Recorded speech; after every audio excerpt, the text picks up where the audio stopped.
I am 42 years old this year. My husband is a salesman. He is very busy at work. He is away from home most of the time. Sometimes he has to go abroad. He often doesn't see him for half a year. He occasionally has some gossip outside. To be honest, I am definitely not completely indifferent in my heart, but I choose not to think about it.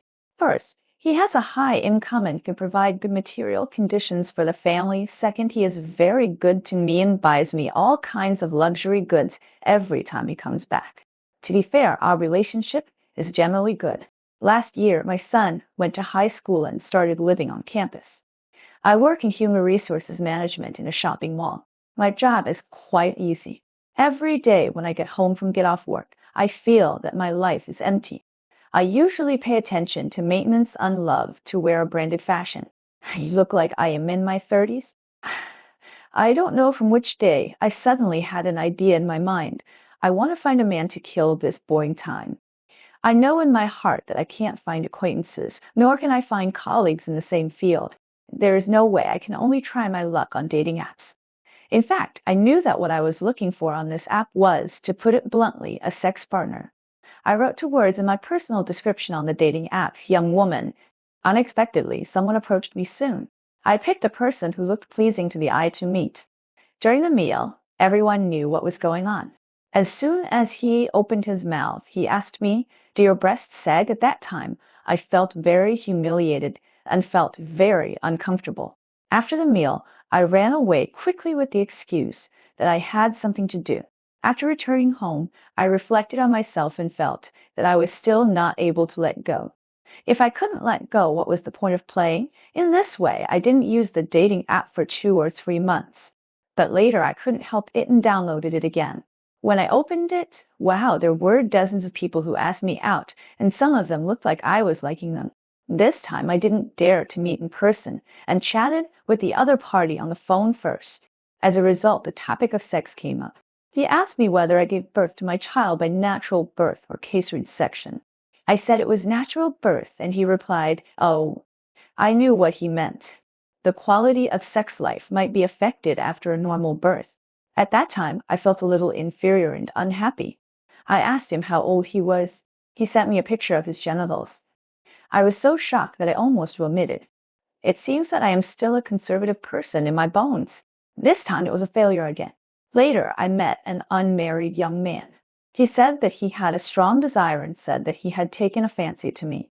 After chatting for a few days, he told me that he hoped I would wear black stockings and read high heels to meet him. I was really speechless at that time. I am not a prostitute. You didn't pay me, but you still asked me this and that. I am in my 40s. What does it look like to wear black stockings, short skirts, and red high heels? It's just a joke. Gradually, I found that many men felt superior and favored me when they saw that I was in my 40s, as if I should be grateful for their invitation. I was so angry that I re-registered an account, changed my profile picture, and changed my age to 32 years old. This change really worked. The people who came to date me were not as presumptuous as before. Later, I met a polite man. His temperament and conversation were the type I liked. He was also a family man and had been separated from his wife for many years. We made an appointment to meet. During the meal, we had a very happy chat and the atmosphere was very good. After the meal, he said that we should get a room. I was a little entangled at the time and I agreed half-heartedly. After entering the room, I was very nervous and my heart almost jumped to my throat. He was quite good at comforting people. He hugged me and kept praising me. Slowly, I relaxed and got into the state. But when we really went to bed, I found that we were not in sync at all. That feeling is really hard to describe. Anyway, it was very uncomfortable. I just felt a little bit, and he couldn't do it. After that, he comforted me and told me to come back later because we only bought 2 condoms, and we had already used one, but it didn't work, so the second one couldn't be wasted. He kept the condom hanging there limp, and it looked so awkward, like a silkworm that had shed half of its skin but not shed it. While waiting, he covered us both with a quilt. When I thought about the greasy condom stuck on the quilt, and the quilt in the hotel was so dirty, I felt nauseous. I gritted my teeth, reached out and pulled the condom off, and said to him, "Let's make an appointment again in the future. There's no rush." But in fact, I knew in my heart that this so-called later would never happen again. And I heard people say that men with big noses have strong sexual functions, but I think this is pure nonsense. After this experience, I decided that I would find a younger one if I wanted to make an appointment in the future. Soon, I fell in love with a young man who was so handsome. We hooked up after a few words. Meet, have dinner, and then go to get a room. As a result, I was so upset when I got on the bed. This guy had no skills at all. He just used brute force. He knocked my head against the board at the head of the bed. If I hadn't struggled to get a pillow, I felt that there would be a dent on my head the next day. What's worse is that I didn't feel good at all, and I had to keep answering him. Is it good? Is it good? What does it feel like? I thought at that time, I really need to find a time to sit down and have a good chat with him about what foreplay is, what is 9 shallow and 1 deep, what is gentle and powerful. After he finished, he went to take a shower naked. I looked at his back and felt a sense of emotion. This kid is so thin, and his back looks like my son.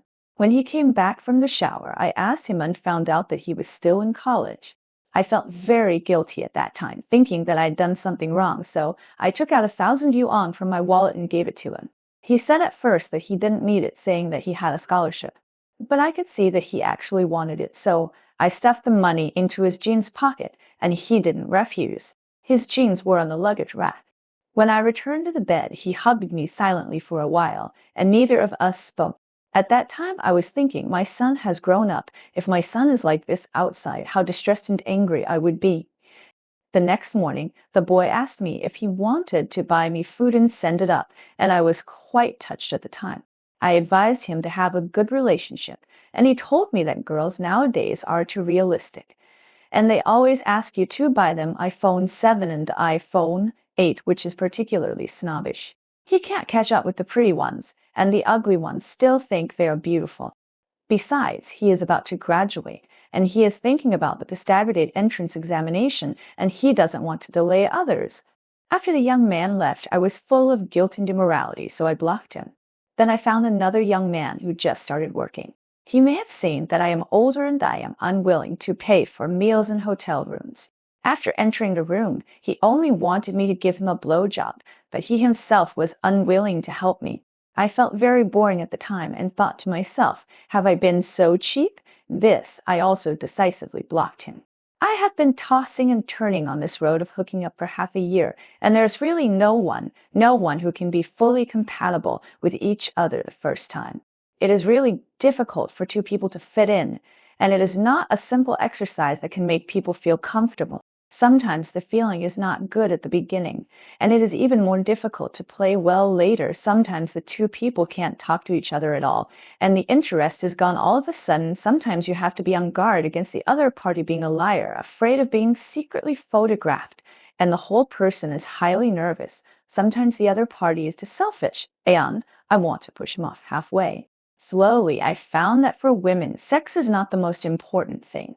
Finding someone who understands cold and hot, can talk well, the relationship can develop step by step, and the body can still be highly compatible. This is what I really want.